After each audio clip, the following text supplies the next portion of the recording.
This is part 61 of ASP.NET MVC tutorial.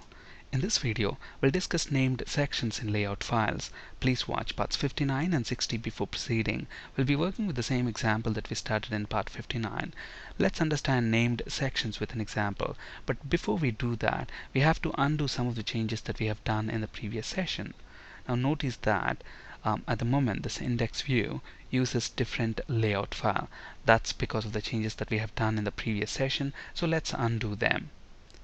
So within the index view, we have specified this layout property, and notice that we have told it to use a different layout file, which is this one. Let's get rid of this property so that this view will use this layout file.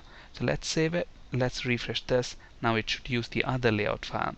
And similarly, when we navigate to the create view, it's again using the different layout file, and that's because within the home controller, within this create action method, we have specified to use different layout file, and we don't want that to happen now.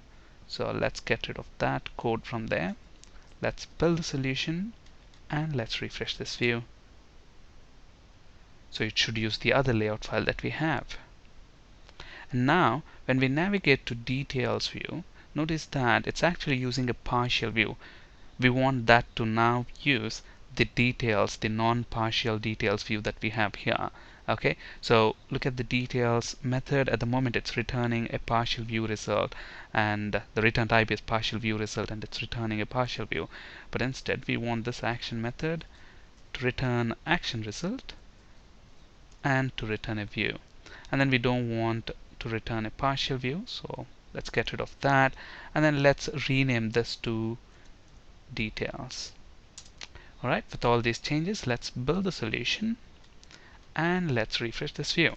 So now it should use the non-partial view, and that non-partial view should use the other layout file that we have. Okay, now notice that when we navigate to index, we see that employee list link there. Similarly, if I navigate to edit view, again I see the same link.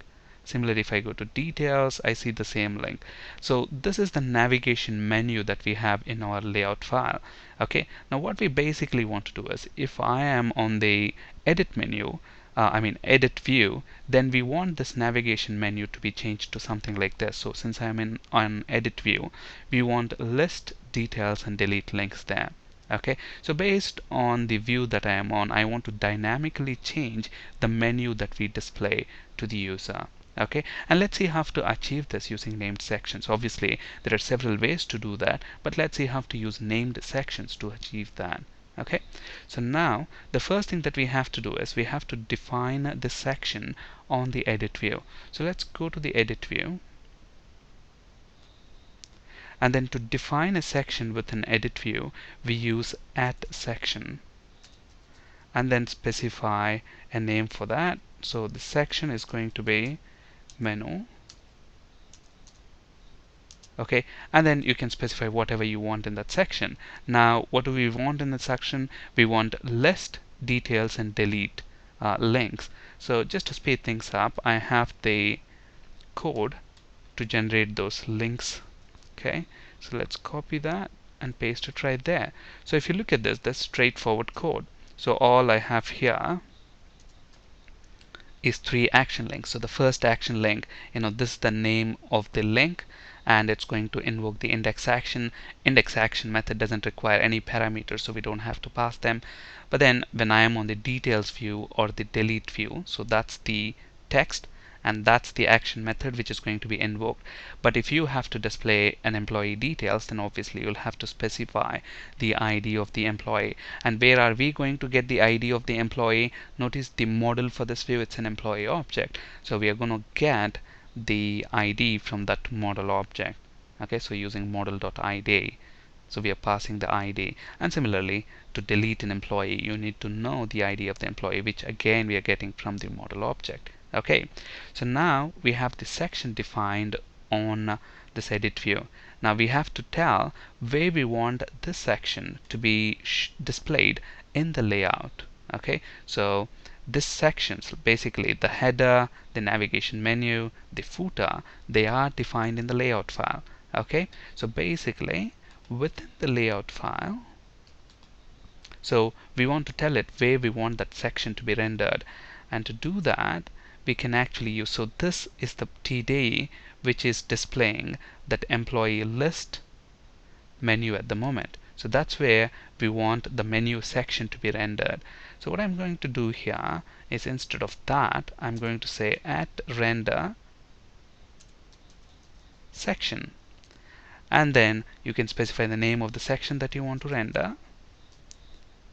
Okay, so now let's build the solution and let's navigate to edit view.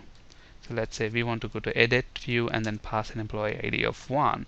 So what should happen? Notice that when I go to the edit view, now whatever action links that we have defined are displayed here. Now let's see what happens when we go back to the index view. So when we actually click on this, it's going to go back to the index view, and notice that we get an error, section not defined menu. Okay, so what are we saying in the layout view? In the layout view we are saying we want a menu section to be rendered here, but then within the index view, did we define a menu section? No, we didn't. We only defined it in the edit view.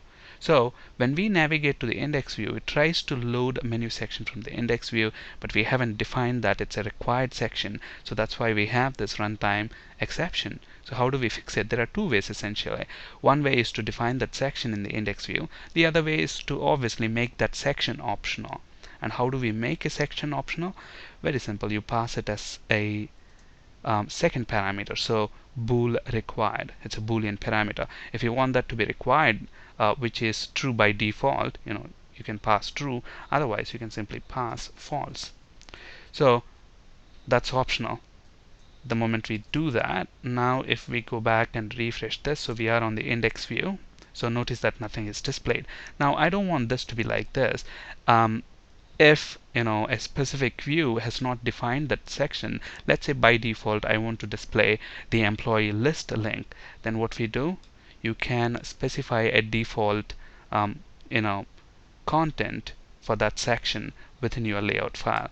And basically what we have to do is, if that section is defined in that view, then we want basically to use that section which is defined in that view.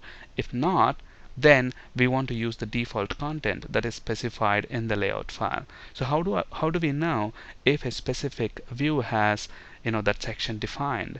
Okay, there is a function if, so obviously this is C# code, so at if section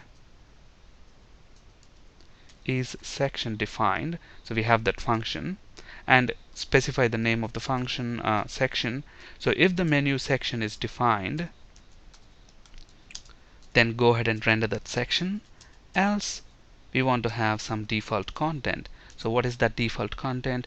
We want to render an employee list link. And how do we do that? We can use html.actionLink HTML helper, and then let's say we want the link name to be something like employee list, and we want to navigate to which action?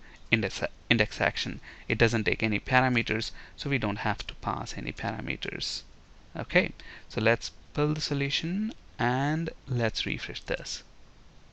So now I see the employee list link there. Similarly, if I go to details view, we don't have menu section defined in details view, so we have that employee list link. On the other hand, if I go to the edit view, notice that the navigation menu is different because we have that menu section defined there. Alright, so this is exactly the same piece of code that we have just written. On this slide you can find resources for ASP.NET C# and SQL Server interview questions. That's it for today. Thank you for listening. Have a great day.